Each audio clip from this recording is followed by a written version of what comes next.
My story is hard to tell. Even now, as I face a blank page, I'm afraid to open those pages of the past that I've tried to seal away in my memory for years. But some events are not forgotten. They come in dreams, sitting heavily on the chest of frightened fears. That's exactly why I'm writing this now, striving to understand how Jake, Evan, and I descended into a place where boundaries blurred in the fog. My name is Cassie. In those years, I was 18, and I grew up in a quiet American suburb where houses stand in a neat row among rose bushes and perfectly trimmed lawns. Our family was that very exemplary one that evokes envy in neighbors. At least that's how it looked from the outside. My brothers, Evan and Jake, were 3 years older than me. They were the ones who made my life warm and protected. They were bright, confident, and talented in everything they did. Jake played football. His photos hung in all the school hallways. Evan was a future programmer. He made apps and programs that later won competitions. It was nice to be the sister of such strong, bright guys. However, I didn't know then that saying goodbye to this perfection could happen so quickly. Because the middle of that summer became the strangest boundary in my life. One moment, innocent and impartial. I won't keep the secret from you right away. Just listen to me, because when the walls between us and our loved ones melt in the strangest way, simple words turn into weapons, and simple glances become bonds that can no longer be cut.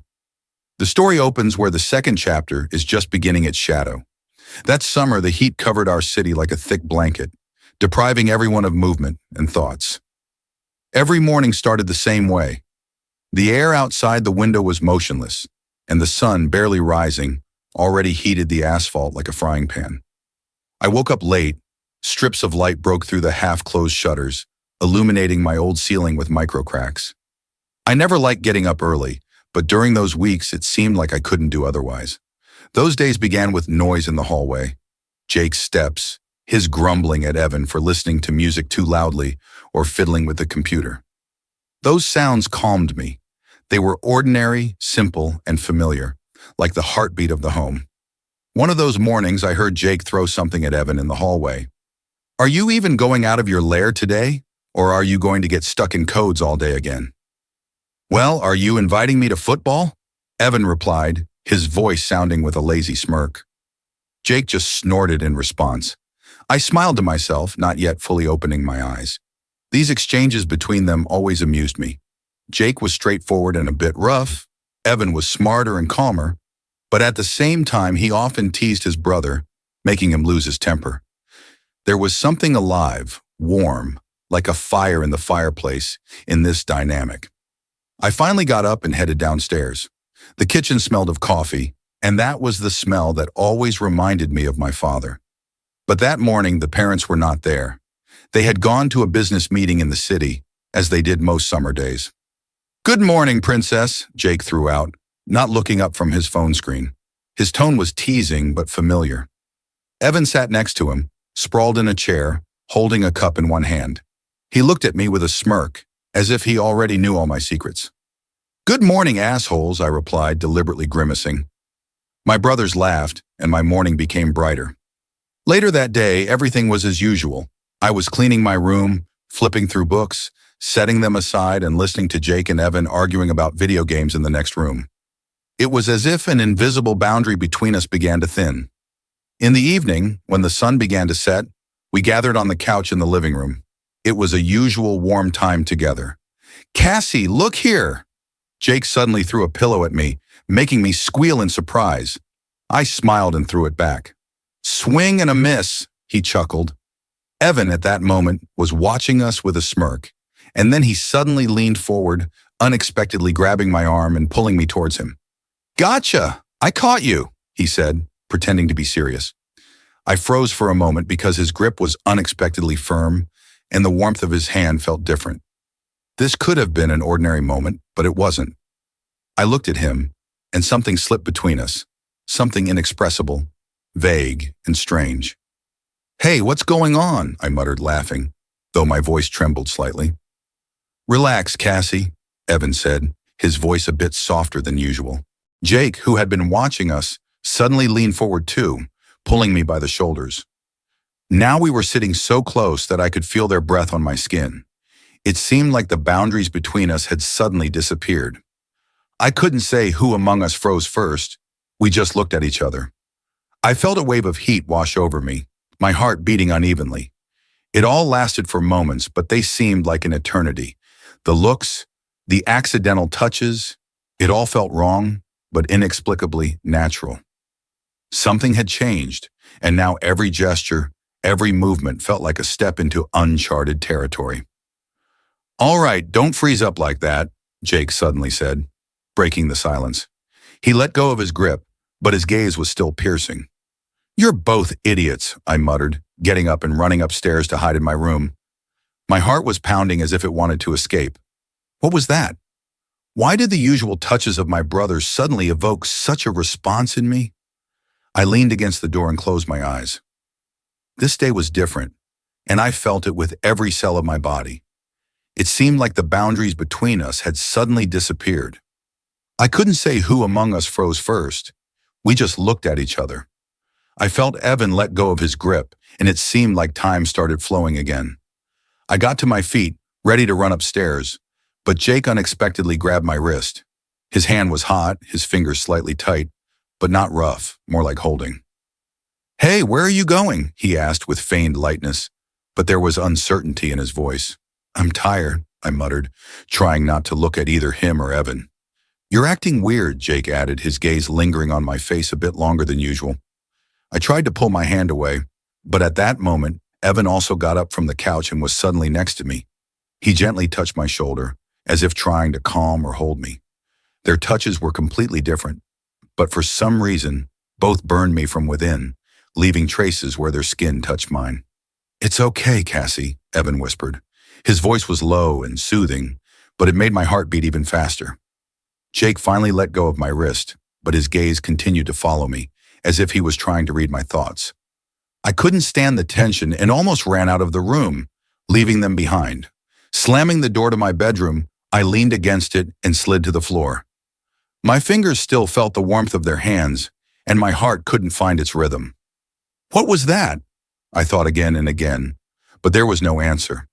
Something had changed between us, and now every look and every touch seemed so much more than before. I ran my fingers over my wrist, where Jake's hand had just been. The memory of how his fingers wrapped around my skin felt almost alive.